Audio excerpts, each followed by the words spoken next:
స్నేహం ముసుగు వేసుకొని ప్రేమ పేరుతో దగ్గరయ్యాడు. పెళ్లి పేరుతో సహజీవనం చేశాడు.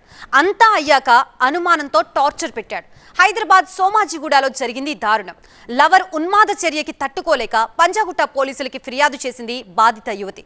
కేసు నమోదు చేసిన పోలీసులు సాడిస్ట్ లవర్ ని కటకటాల్లోకి నెట్టారు. గుంటూరుకు చెందిన యువతి ఫ్యాషన్ డిజైనింగ్ కోర్స్ కోసం హైదరాబాద్కు వచ్చింది. ఆర్థిక ఇబ్బందుల కారణంగా కోర్సుని మధ్యలోనే ఆపేసి ల్యాంకో హిల్స్ లోని ఓ ప్రైవేట్ కంపెనీలో టెక్నికల్ సపోర్ట్ ఎగ్జిక్యూటివ్ గా చేరింది. సోమాజిగూడ కపాడియా లైన్ లో ఉన్న ఫ్లాట్ లో ఆమె తన ఫ్రెండ్స్ తో కలిసి ఉంటోంది. అయితే పనిచేసే సంస్థలో బిఎన్ రెడ్డి నగర్ కు చెందిన భానుప్రకాష్ తో పరిచయం ఏర్పడింది.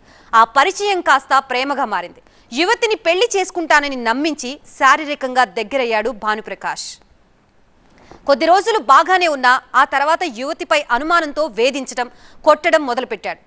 ఈ నెల 26న యువతి ఫ్లాట్కి వెళ్లి బలవంతంగా లైంగిక దాడి చేశాడు. అంతటితో ఆగకుండా చేతి గోళ్లు కత్తిరించి కత్తెరతో దాడి చేశాడు. మ్యాటర్ ఎవరికైనా చెప్తే యాసిడ్ పోస్తానని బెదిరించి వెళ్లిపోయాడు. ఇక లాభం లేదనుకున్న బాధిత యువతి తన ఫ్రెండ్స్ సహకారంతో పంజాగుట్ట పోలీసులకు ఫిర్యాదు చేసింది. బాధితురాలి వాంగ్మూలం, సాంకేతిక ఆధారాలతో భానుప్రకాష్ ని అరెస్ట్ చేసి రిమాండ్కు పంపించారు. అమ్మాయి కపాడే లైన్లో ఒక అపార్ట్మెంట్లో ఉంటుంది. ఫ్రెండ్స్తో కలిసి షేరింగ్ అపార్ట్మెంట్లో ఉంటుంది. అయితే ఈమె ఫ్యాషన్ డిజైనింగ్ కోర్స్ చేసుకుంటూ ఉంటుంది అక్కడ గత 2 years నుంచి.